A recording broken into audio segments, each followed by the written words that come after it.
Hello folks, Southern Food Lovin' here.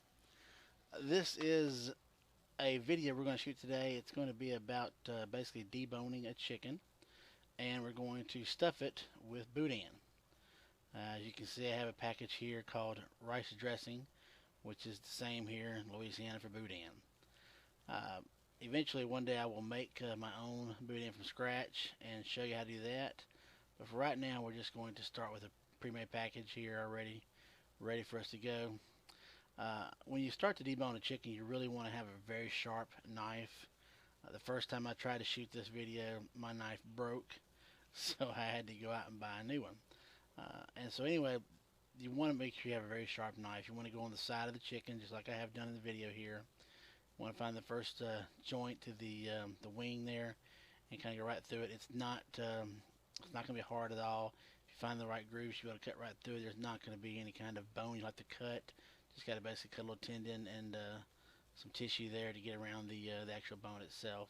The same with the thigh bone as well. You can, once you get in there to it, you'll see what I mean. It's not going to be hard at all. Once you get that separated, basically you're just going to go down the side of the cavity. Just work your way down with the knife. Like I said, you will need a very sharp knife. If you don't have a sharp knife, at least get a sharpener so you keep touching it up. But just work down the cavity, the side of the rib cage, all the way through, and to hit the to hit the breastbone. You'll work your way down that breastbone as best you can, and then eventually, once you do it, if you do it well enough, you'll be able to pull it apart versus having to cut it, which is what you really ultimately want to do. Again, once you get through that side, you want to go ahead and flip it on the other side over there and start deboning the other side. As you can see, just getting through that initial wing bone there is not very difficult, and cutting the back to get the thigh bone there. This is our second attempt at this video. Like I said, the first time we did break a knife, but we want to try it again, and this time come through with it. But anyway, like I said, have a very sharp knife, and should not be a problem at all for you. Give it a few minutes here and let my hands here do the work while I'm speaking.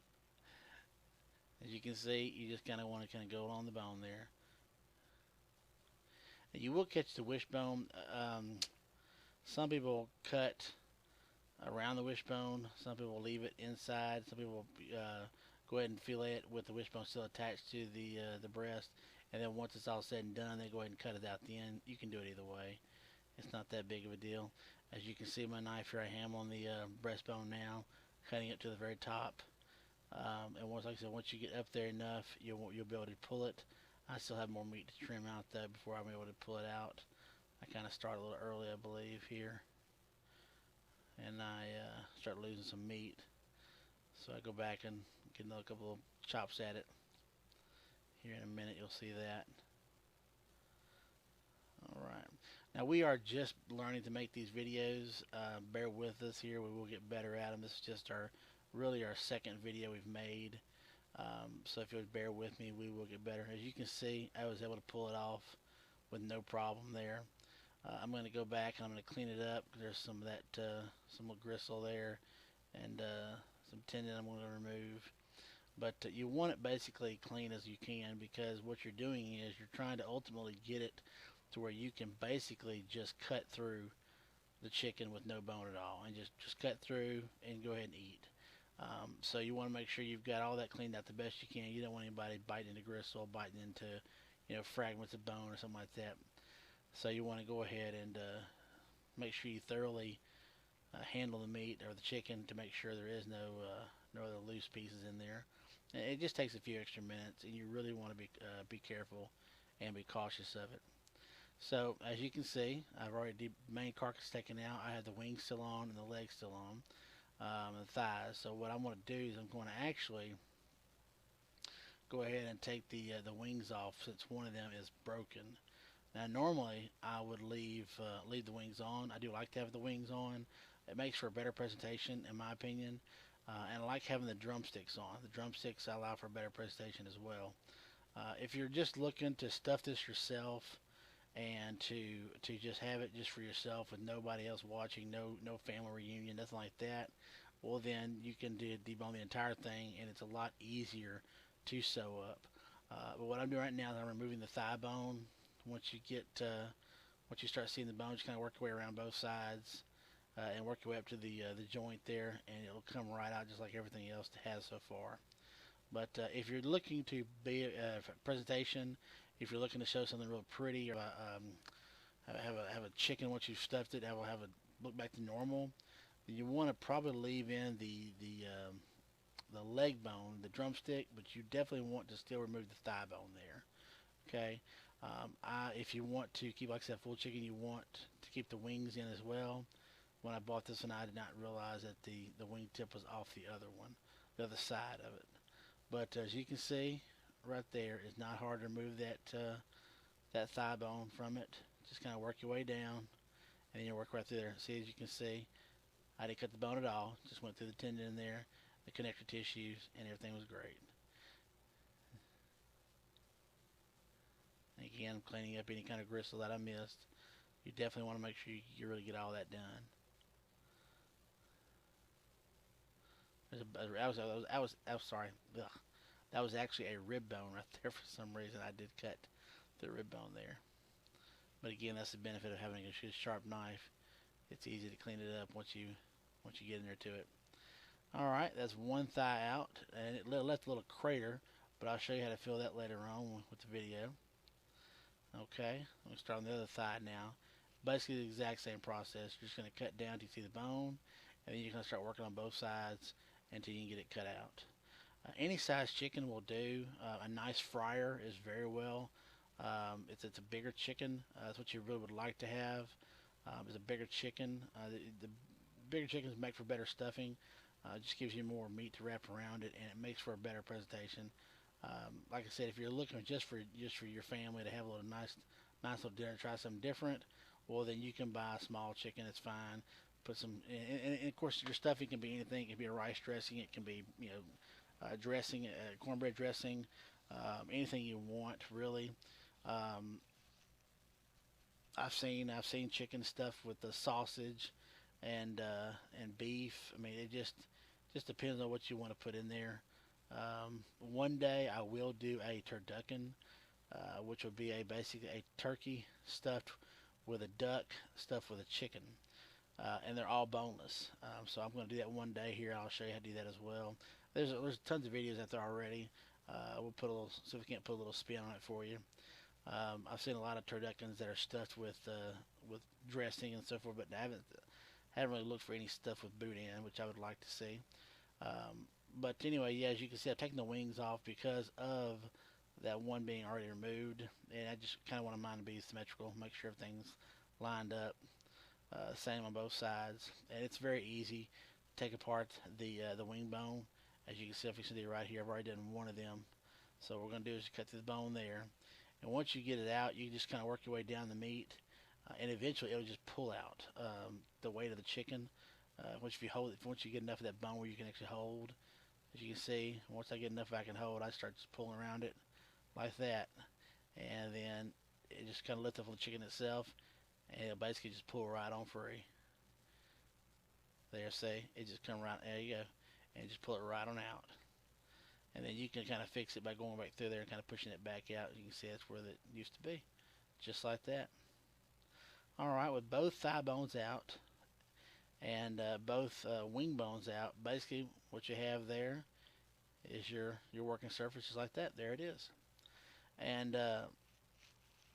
we'll spread them out. Yeah, you can see the gaps in the thighs. We really want to plug those up. And actually, I'm going to fillet the breasts a little bit there. Just kind of open them up just a little bit more than what they already are. The reason why is I don't like to, I'm going to be cooking this on the grill, and I don't want to have to cook a whole lot of chicken. The rice dressing is already cooked. The boudin's already cooked, so therefore once it gets hot, it'll start cooking everything around it. So what I want to do is I want to see if I can't break up the chicken a little bit. Have a thin layer on top, maybe a small thin layer in between the boudin. That way it'll be cooking separately. And again, of course, the thinner piece of chicken, it won't take long to cook. So my thicker pieces will be on the outside. The thinner pieces will be inside with mixed in with the boudin. Once I get this open here, I'll show you exactly what I'm talking about. Because basically, we're going to stuff several different areas of this chicken. We'll start with the thighs, the sides of the leg, going to the breast, and then of course the breast itself. I'm not sure where I start at here, but again, it was packaged hard, so it's nice and hard. You're gonna break it down, and there you go, right there in the center. That's where I'm gonna start.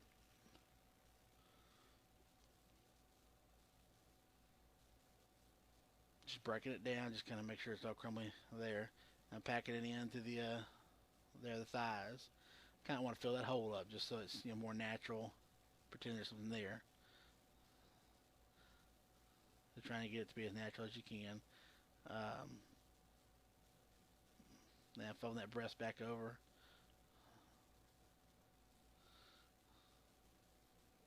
I end up using the entire package of Boudin. I put everything in there. I want to put as much in as I could to make sure everything filled out properly when I turned it over after I sewed it up. So we're still working on a proper sewing method. Most people just would tie, but I find it better to stitch it. It just kind of works better for me. Um, but as you can see, I basically got everything there, and I'm just filling it in. I'm gonna stuff some in the little drumsticks up top, kind of so they don't collapse as well. Kind of keep them full. And as you can see, it does.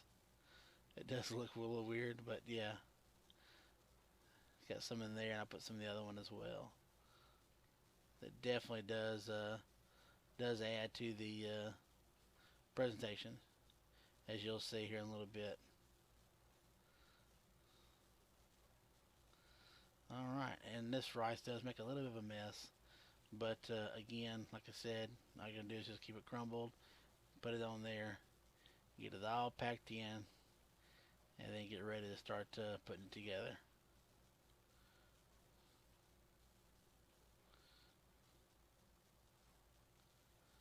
Alright, here we go. Now I did cut out the full stitching process. We're still working on making a better presentation for stitching. Once I get that down, I will show it. This is only my second chicken to stuff, so I'm a little bit still a little bit new at the stitching. Like I said, I don't really want to tie it off because I've seen some pictures of it tied and it's not very pretty. So once we stuff and once we kind of sew it up here, there's your finished product. Now that's being sewed. I think I've already tied the drumsticks together. As you can see, it looks like a natural chicken with no wing. Now, if I left the wings on there like before, it would look a lot better like a normal chicken. See how the chest is bowed out and full. There's really no difference. What I'm doing is putting a little olive oil on here before I put it in put it on the grill. Basically, just kind of rub it down, make sure you get a real good coating on it everywhere.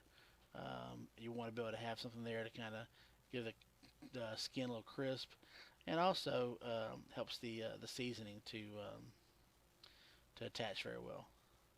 Now for the seasoning, basically I'm using a mix. I went on and got my own little seasoning mix. It's got onion, salt, garlic salt, little paprika, pepper, Tony's, little cayenne pepper for the heat, and it's really a very good, well seasoned mix. And I'm just basically just, as you can say, just sprinkling it liberally all across the chicken. Want to make sure you get it completely coated. Make sure you've got it seasoned well. All right. So still adding some more seasonings to it.